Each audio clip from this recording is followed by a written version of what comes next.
அணிலாடும் முன்றில் பாகம் 5. ஆயா. ஒரு ஊரில் ஒரு ஆயா இருந்துச்சு. அந்த ஆயா அப்பாவை பெற்ற ஆயா. இவன் எப்போவும் ஆயா ஆயான்னு பின்னாடியே சுற்றிட்டு இருப்பான். ஒரு நாள் இவன் கூட படிக்கிற பையன் இவன்கிட்ட, எங்கள் வீட்டில் எல்லாம் நாங்கள் பாட்டின்னு தான் கூப்பிடுவோம், வேலைக்காரங்களை தான் ஆயான்னு சொல்லுவோன்னு சொன்னதை கேட்டதும் இவனுக்கும் என்னமோ மாதிரி ஆயிடுச்சு. அந்த பையன் பணக்கார விட்டு பையன், அவன் சொன்னால் சரியாக தான் இருக்கும்னுட்டு அதுக்கப்புறம் ஒரு 2 நாள் இவனும் பாட்டி பாட்டின்னு கூப்பிட ஆரம்பித்தான். அது ஏதோ ஆயாவுக்கு பணக்கார கவுன் போட்ட மாதிரி இருந்துச்சு, வேறு மாதிரி இருந்துச்சு. சரி, நம்ம ஆயாவுக்கு பணக்கார தோற்றம்லாம் வேணாம், அது ஏழையாகவே இருந்துட்டு போட்டோன்னிட்டு அதுக்கப்புறம் ஆயா ஆயானே கூப்பிட்டான். அப்பாவை பெற்ற அந்த ஆயாவை இவனுக்கு ரொம்ப பிடிக்கும். இவனை வளர்த்தது அந்த ஆயா தான். செக்க செவேல்னு அழகாக இருக்கும் அந்த ஆயா. அழகுலேயே பல அழகு இருக்குது. தீ மாதிரி மிரட்டுற அழகு, அருவி மாதிரி பிரமிக்க வைக்கிற அழகு, கடல் மாதிரி கொந்தளிக்கிற அழகுன்னு சொல்லிக்கிட்டே போகலாம். அந்த ஆயாவோட அழகு மலை மாதிரி அமைதியான அழகு. முதுமையோட கோடுகளும் சேர்ந்து அந்த அழகை ஒரு அற்புதமான ஓவியமாக மாற்றி இருந்தது. அந்த ஆயா ஆனால் சுத்த சைவம். வாரத்தில் 4 நாள் விரதம் இருக்கும். அதனால் வீட்டில் அசைவம் சமைக்க மாட்டாங்க. இவன் இப்போ வரைக்கும் அசைவத்தை ரொம்ப விரும்பி சாப்பிட்றதுக்கு அதுவும் ஒரு காரணம். ஆயா 13 வயசுலேயே கல்யாணமாகி தாத்தாவுக்கு வாக்கப்பட்டு வந்துடுச்சான். இவன் பிறக்கிறதுக்கு முன்னாடியே தாத்தா இறந்துட்டார். அந்த காலத்தில் வண்டி கட்டி போய் மகாத்மா காந்தியோட பேச்சை கேட்டது, சுதந்திரம் வந்தப்போ ஊரே கொண்டாட்டமாக தான் இருந்துச்சுன்னு கதையாக சொல்லும். கதை கேட்குறதுனா எனக்கும் ரொம்ப பிடிக்கும். ஆயா கிட்ட இவன் கேட்ட கதையில் கம்பளம் பறக்கும், மோதிரம் பேசும், 7 கடல் தாண்டி 7 மலை தாண்டி கிளியோட கழுத்தில் இளவரசியோட உயிர் இருக்கும், தெனாலிராமனோட கத்திரிக்காய்க்கு கிரீடம் முளைக்கும். இவன் ஆயா மடியில் படுத்துக்கிட்டே கதை கேட்பான். சமையல் அறையில் புகை, பூண்டு, வெங்காயம், விபூதின்னு கலப்படமாக ஆயா மேலே ஒரு வாசனை அடிக்கும். அது இவனுக்கு ரொம்ப பிடிக்கும். பாதி கதையில் தூங்கிட்டாலும் கனவுக்குள்ளே அவங்க குரல் கேட்டுக்கிட்டே இருக்கும். இவனுக்கு சின்ன வயசுலேயே அம்மா இறந்துட்டதால அந்த ஆயா இவனுக்கு எல்லாமா இருந்துச்சு. இவன் மேலே அப்படி ஒரு பிரியம். டவுனுக்கு போயிட்டு திரும்புகிறப்போ முந்தானிலே மடித்து போண்டா வாங்கிட்டு வரும். அத்தையோட வீடுக்கெல்லாம் கூட்டி போய் இவனுக்காக கறி எடுத்து சமைக்க சொல்லும். எண்ணெய் தேய்ச்சி குளிப்பாட்டம், காது அழுக்கெல்லாம் எடுத்து விடும். ஒரு முறை இவன் குழந்தையா இருக்கிறப்போ வீட்டுக்கு பக்கத்தில் இருந்த குட்டையில் விழுந்துட்டான். எல்லாரும் எல்லா இடத்தையும் தேடி தேடி பார்த்தாங்க.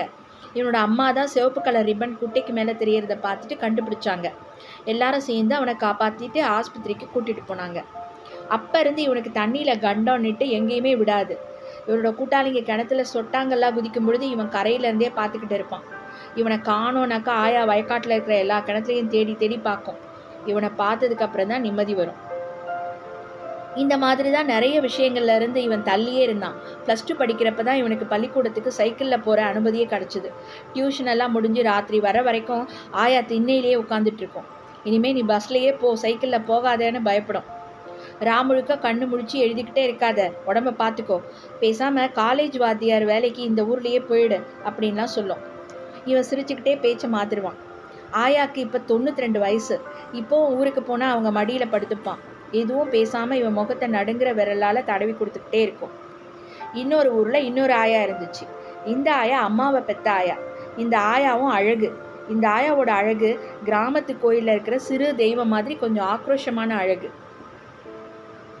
இந்த ஆயாவோட மூக்கு தான் இவனோட அம்மாக்கும் அவங்க கிட்ட இருந்து இவனுக்கும் வந்துருச்சு.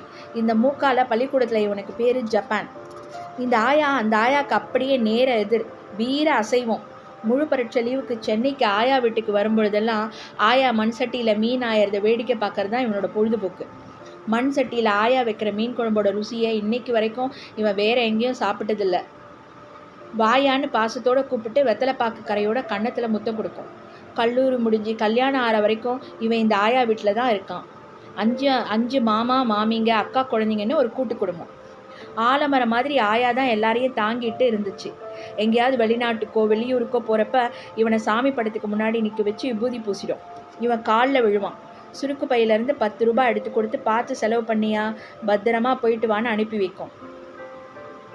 அந்த 10 ரூபாய் பல லட்சம் ரூபாயை இவன் நினச்சிப்பான், செலவே பண்ண மாட்டான். இந்த ஆயா கொஞ்சம் வைராகியமான ஆயா. அப்படி வைராகியமாக இருந்ததால தான் தனியாலாம் நின்று இத்தனை பிள்ளைங்களை வளர்த்துருக்கு.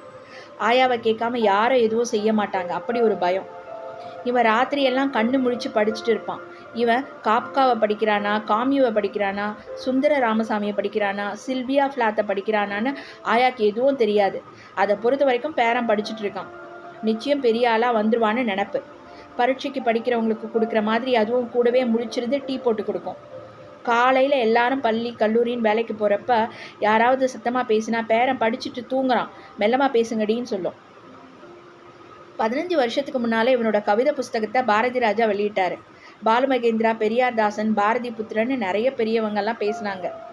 புத்தக பிரதியை பாரதி ராசா கிட்ட மேடை ஏறி வாங்கின ஆயா அவர் காதில் ஏதோ சொல்ல, அவர் பேச வரப்போ, இந்த கவிஞனோட பாட்டி என் காதில் என் பேரன்தான், அவன் பத்திரமா பார்த்துக்கங்கன்னு சொன்னாங்க. எனக்கு எங்கள் அப்பத்தான் ஞாபகம் வந்துடுச்சுன்னு அழ ஆரம்பிச்சிட்டாரு. அந்த நெகிழ்ச்சியாக மாறிடுச்சு. இவன் மேலே அதுக்கு அப்படி ஒரு பாசம்.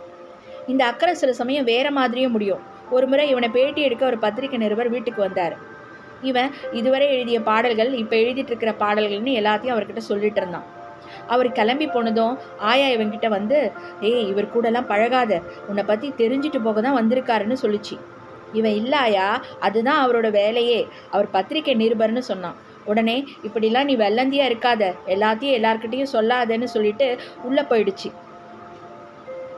அதுக்கு மேலே புரிய வைக்க முடியாமல் இவனும் சரின்னு தலையாட்டினான். இந்த ஆயாவோட தன்னோட 10ஆம் கிளாஸ் லீவில் இந்தியா முழுக்க 48 நாள் பேருந்தில் டூர் போனது இவனால் மறக்கவே முடியாது. இப்போ நினச்சி பார்த்தா கங்கையில் தொடங்கி கோதாவரி வர இந்தியாவில் இருக்கிற எல்லா நதியிலையும் நீச்சல் தெரியாமலேயே இவன் இறங்கி குளிச்சிருக்கான். அந்த ஆயா கிட்டேருந்து பயத்தையும் இந்த ஆயா கிட்டேருந்து தைரியத்தையும் இவன் மாற்றி மாற்றி கற்றுக்கிட்டான். இவன் தலை வழியாக பிறக்காமல் கால் வழியாக பிறந்ததால் அடிக்கடி இந்த ஆயாவுக்கு காலால் சுளுக்கெடுத்தும் விடுவான்.